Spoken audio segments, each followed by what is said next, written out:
Pemirsa Surabaya TV, selamat siang, selamat berbahagia, gembira bersama dengan kita Surabaya TV pada program dialog khusus, di mana pada hari ini telah hadir bersama dengan kita Bapak Sumarno. Beliau adalah General Manager di Hotel Neo Waru Sidoarjo. Kita akan berbincang dalam waktu 1 jam ke depan perihal kemajuan hotel di era endemi seperti sekarang ini. Baiklah, marilah kita sapa Bapak Sumarno. Untuk mempersingkat waktu, langsung saja kita sapa beliaunya. Selamat siang Pak Marno. Selamat siang. Sehat Pak. Ya Pak? Alhamdulillah sehat Pak. Ya Pak Marno, dalam waktu 1 jam ke depan ini kita akan berbicara tentang sektor pariwisata, khususnya sektor perhotelan. Ya. Pak Marno, pada saat pandemi COVID-19 kemarin, sektor pariwisata khususnya perhotelan adalah sektor yang pertama kali terdampak pandemi, tetapi pulihnya belakangan. Nah, strategi apa yang sudah Bapak lakukan khususnya di Hotel Neo Waru ini untuk bisa bertahan di era yang sulit seperti itu, Pak? Terima kasih Pak Nana. Jadi kami sudah melakukan itu. Bahwa pertama kali kami menghadapi pandemi, kita mengadakan efisiensi Pak.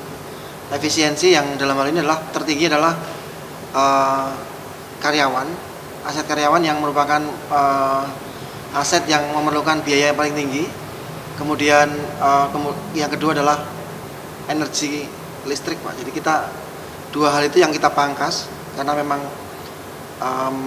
itu yang memakan biaya paling tinggi, sehingga pertama kali kami lakukan adalah mengistirahatkan ataupun memulangkan sementara untuk karyawan yang waktu itu kita sekitar 25 orang kita istirahatkan Pak. Jadi karena hotel harus berjalan, kemudian biaya juga harus dipangkas, sehingga kita berhentikan sementara untuk para tenaga harian di hotel kami.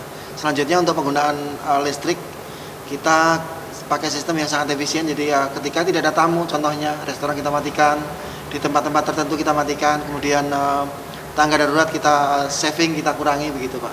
Jadi dua hal itu. Mungkin dengan strategi itu menjadi efektif dan efisien ya Pak, sehingga hotel ini tetap bertahan, tetap buka, sehingga pada saat beberapa hotel yang lain itu memilih tutup, Hotel Neo tetap buka ya Pak. Betul Pak. Ini Pak, terus pertanyaan yang kedua, pada endemi seperti sekarang ini, langkah inovatif apa yang sudah dilakukan untuk mempercepat proses pemulihannya?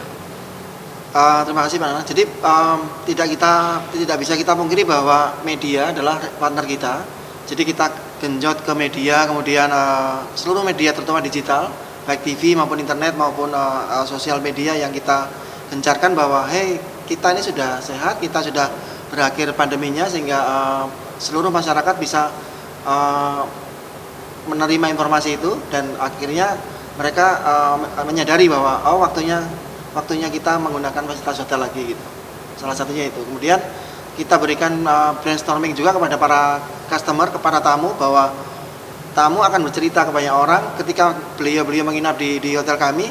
Mereka akan cerita, ternyata sudah Neo dan umumnya seluruh hotel sudah normal lagi, begitu Pak.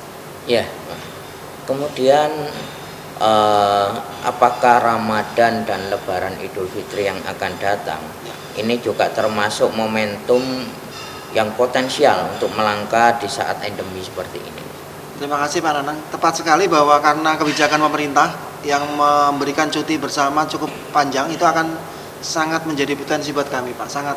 Saya yakin nanti 29 kemudian sampai dengan tanggal 8 Mei itu adalah periode panen kami. Saya yakin. Terutama untuk transit contohnya dari exit tol, istirahat ke Waru, kemudian akan melanjutkan perjalanan ke Malang, ke Tretes, dan ke daerah tujuan wisata yang lain di Jawa Timur Pak. Jadi sangat efektif pemberian cuti bersama buat kami dan akan berpengaruh cukup signifikan gitu Pak Nana. Pak Marno, Ya. pemerintah dan insan pariwisata baru-baru ini kan mencanangkan olahraga masyarakat, Pak. Ya. Seperti jalan sehat, sepeda santai, itu menjadi potensi pariwisata yang perlu digarap serius. Nah, apa ada dampaknya, Pak, bagi perhotelan? Kalau kita bicara presentasi, emang kami di hotel yang bukan daerah tujuan wisata, Pak. Sehingga kami mengandalkan adalah bisnis ataupun bukan seperti Malang yang real tourism. Dampaknya ada tapi tidak signifikan buat kami untuk yang disampaikan Pak Nanang tadi. Jadi kayak sepeda, kemudian olahraga, jalan. Karena tipikal bisnis hotel kami ini tamunya adalah tamu-tamu yang sibuk, tamu-tamu yang transit dari kota lain ke bandara ataupun dari kota lain ke stasiun dan terminal. Jadi efeknya ada tetapi tidak menjadi yang utama begitu Pak. Barangkali ketika mereka goes atau jalan bareng teman-temannya, Ya. kemudian menyempatkan diri sarapan di sini, begitu Pak? Kalau itu Apakah ada potensi itu? Itu ada, kita pernah namanya dulu buka satu stand di depan hotel kami untuk menggait tamu-tamu yang hari Minggu berolahraga. Waktu itu masih pandemi, kemudian mereka namanya sarapan di embong, jadi sarapan embong. Itu sangat efektif. Iya. Itu bisa kami jaring di situ, Pak. Ya, Pak Mano, untuk pertanyaan terakhir ya, Pak.